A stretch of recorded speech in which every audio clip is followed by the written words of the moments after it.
जय हिंद friends, welcome back to my channel. कल अपन ने क्या स्टार्ट किया था, ज्योग्राफी। ठीक है, तो ज्योग्राफी में इतने मोस्ट इम्पोर्टेंट क्वेश्चन पढ़ लीजिए, जो हर एग्जाम में आते हैं। ठीक है, ये सारे क्वेश्चन आपको कहीं ना कहीं आपको पक्का देखने को मिलेंगे। ठीक है, तो इसी को हम आगे बढ़ाते हैं। आज पृथ्वी हमने कल पढ़ा था, पृथ्वी। ठीक है, तो आज हम शुरू करते हैं चौथा ग्रह। पृथ्वी का एक उपग्रह, पहले चंद्रमा पढ़ लेते हैं। ठीक है, चंद्रमा चंद्रमा ग्रह नहीं है, क्या है? उपग्रह। किसका उपग्रह है? पृथ्वी का उपग्रह। पृथ्वी का एकमात्र उपग्रह क्या है? चंद्रमा है। ठीक है, तो ये एक और लिख लो कि पृथ्वी अपने अक्ष पर 23.5 डिग्री झुकी हुई है। पृथ्वी अपने अक्ष पर 23.5 डिग्री झुकी हुई है, ये और लिखना। 23.5 डिग्री झुकी हुई है और 66.5 डिग्री का कोण बनाती है।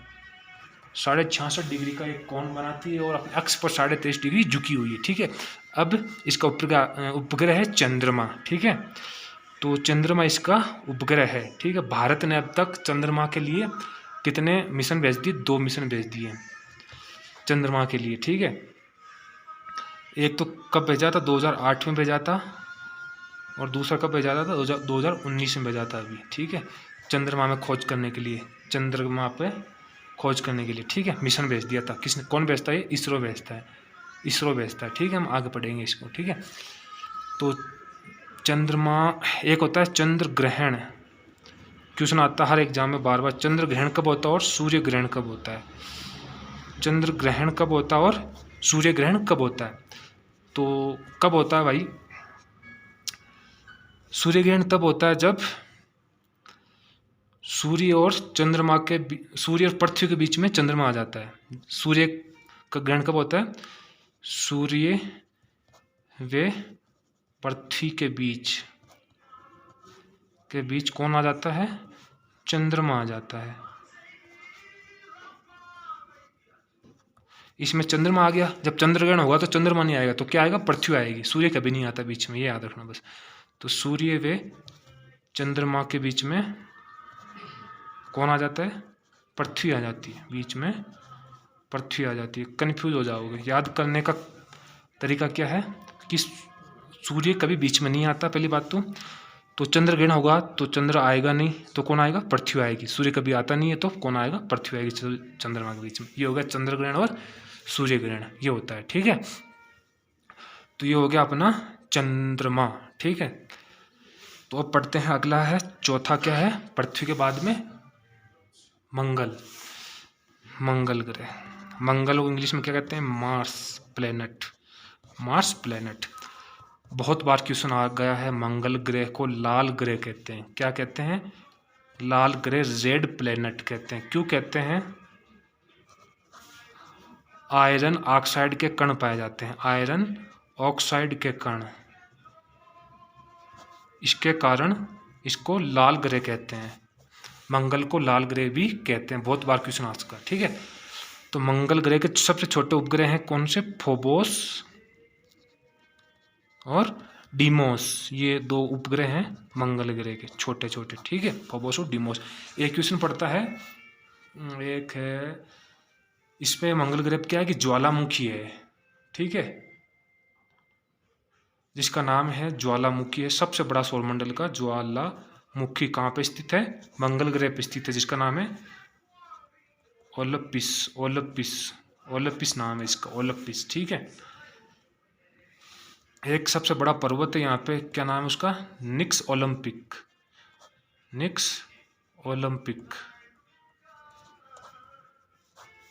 पर्वत है सबसे बड़ा मंगल ग्रह पे। तो ये हो गया अपना आज मंगल ग्रह। ठीक है, तो इंडिया ने मंगल ग्रह पे भी एक मिशन भेजा था।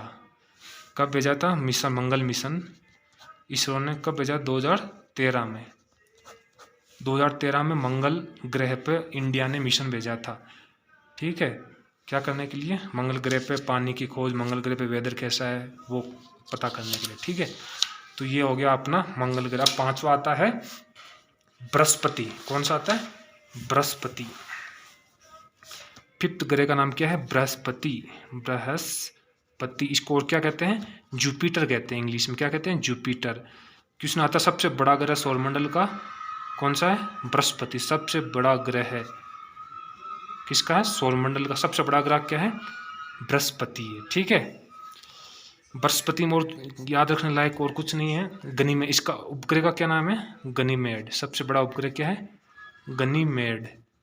गनीमेड उपग्रह का नाम है बृहस्पति का, ठीक है। अब छठा आता है शनि। क्या आता है? शनि, सैचुर्न। शनि पे क्या है क्वेश्चन? क्या आता है? मेन क्वेश्चन आता है कि शनि पे इसको पीला ग्रह भी कहते हैं, पीला ग्रह।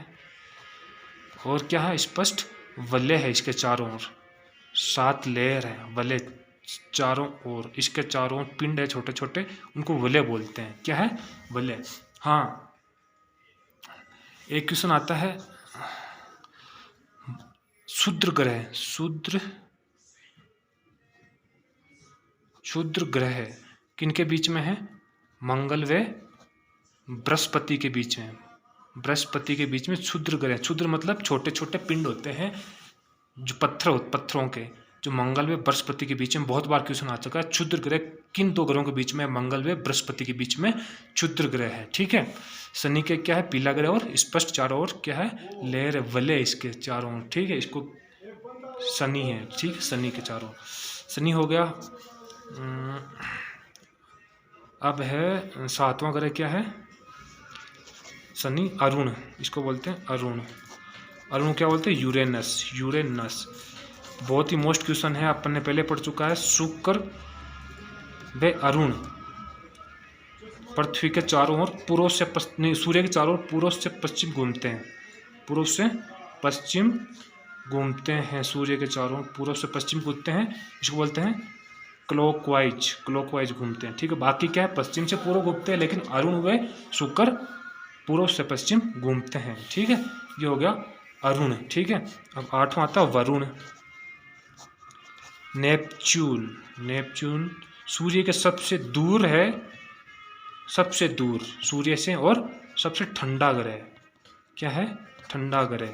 वरुण दूर होगा तो ठंडा होगा। इसको हरा ग्रह भी कहते हैं, हरा ग्रह, ठीक है। हरा ग्रह, ठंडा ग्रह, सबसे दूर ग्रह। ये हो गए अपने 8 टोटल ग्रह हो गए। 9वां ग्रह क्या था? प्लूटो, यम, जिसको हम हटा दिया। अब टोटल 8 ग्रह ही हैं, ठीक है। अब छोटा छोटा चीज़ और पढ़ लो। कोमेट। कोमेट क्या होता है? धूमकेतु। क्या होता है? धूमकेतु। धूमकेतु क्या होता है? सौरमंडल में क्या है कि छोटे छोटे पिंड है जो गैस व धूल के बने हुए हैं। गैस व धूल के हैं, सूर्य के कारण वो चमकते हैं। ऊपर क्या है? चमकता हुआ दिखा देता है। लास्ट बार कब चमका था धूमकेतु? 1986 में। हेली नाम है इसका, हेली नाम है इसका। हेली नामक धूमकेतु 1986 में ये चमका था, ठीक है। अब 1986 में लास्ट बार चमका था। और क्वेश्चन आता है कि ये 76 साल बाद, 76 साल बाद चमकता है, बाद दिखाई देता है। 76 साल बाद दिखता है, तो 76 और जोड़ो इसमें 1986 में कितना आएंगे? 2062। अब कब दिखेगा? 2062 में दिखेगा। हेली नामक धूमकेतु है जो 76 साल बाद दिखता है, और 1986 में लास्ट बार दिखा था, 2062 में अब दिखेगा अगली बार, ठीक है। इसको कहते हैं धूमकेतु। क्षुद्र ग्रह अपन ने पढ़े थे। क्षुद्र ग्रह इनको क्या होते हैं? छोटे छोटे पत्थरों को होते हैं, एस्ट्रॉइड कहते हैं। एस्ट्रॉइड इनको कहते हैं एस्ट्रॉइड। किनके बीच में है? मंगल और बृहस्पति के बीच में। बृहस्पति के बीच में है। बहुत बार क्वेश्चन आ चुका है। क्षुद्र ग्रह छोटे छोटे पत्थर है, पिंड बने हुए हैं, जो मंगल और बृहस्पति के बीच में है। तो कॉमेट क्या है? क्षुद्र ग्रह क्या अपन ने पढ़ लिया था, ठीक है। तो ये अपन के ग्रह कंप्लीट हो गए। इससे बाहर एक भी क्वेश्चन नहीं आएगा, ठीक है। इससे बाहर एक भी नहीं आएगा। तो अब आज और इसके अलावा और क्या पढ़ते हैं हम? एक क्वेश्चन है अंतर्राष्ट्रीय तिथि रेखा। अंतर्राष्ट्रीय तिथि रेखा कितने डिग्री पर गुजरती है? 180 डिग्री को, 180 डिग्री पूर्वी देशांतर को। बार बार क्वेश्चन आता है। देशांतर को हम क्या कहते हैं? अंतर्राष्ट्रीय तिथि रेखा कहते हैं, ठीक है। इसी से मिलता जुला क्वेश्चन है कि जो अपना मानक समय इंडिया का जो मानक समय है कहाँ से गुजरता है? ग्रीनविच रेखा से। ग्रीनविच रेखा से निकलता है, और ये इससे 5.5 घंटा आगे है। 5.5 घंटा आगे है भारत का मानक समय, ठीक है। ग्रीनविच कहाँ है? इंग्लैंड में, यूनाइटेड किंगडम में ये ग्रीनविच रेखा है। जैसे कि वहाँ पे 12 बजे हैं तो इंडिया में कितने बजेंगे? 5.5 घंटा कर दो, 5:30 बजेंगे। 12 तो यहाँ पे 5:30 बजेंगे, 5.5 घंटा आगे है इंडिया का समय इससे, तो यहाँ इंडिया में 5:30 बजेंगे, ठीक है। ग्रीनविच रेखा जो इंडिया में कहाँ से गुजरती है? इलाहाबाद, यूपी में है, इलाहाबाद से गुजरती है। इलाहाबाद में नैनी नामक जगह है, नैनी यूपी से गुजरती है इंडिया में। मेन समय का इसका इलाहाबाद से है, यूपी से गुजरती है, ठीक, मानक समय, ठीक है। ग्रीनविच रेखा इंग्लैंड में है, जिससे ग्रीनविच जगह है कोई, इंडिया का मानक से जो टाइम है ना, टाइम वो 5.5 घंटे आगे है। लेकिन फॉर एग्जांपल वहाँ 12 बजे हैं तो यहाँ पे 5:30 बजेंगे, ठीक है। ये होता है मानक समय, ठीक है। ये अपन ने पढ़ लिया मानक समय। ये आता है अंतर्राष्ट्रीय तिथि रेखा जो 180 डिग्री पूर्व देशांतर है। तो अपन कल पढ़ेंगे आगे अक्षांश क्या है, देशांतर क्या होता है, इसे आगे हम धीरे धीरे बढ़ते जाएंगे, ठीक है। यह है वर्ल्ड की ज्योग्राफी चल रही है अभी, फिर हम इंडिया की, इससे भी क्वेश्चन आते हैं बार बार, ठीक है। तो आज के लिए इतना ही। वीडियो अच्छा लगा हो तो लाइक करना।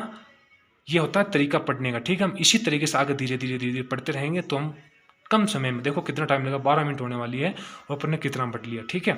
तो ऐसे पढ़ते रहेंगे, बने रहिए वीडियो के साथ, ठीक है। Thank you.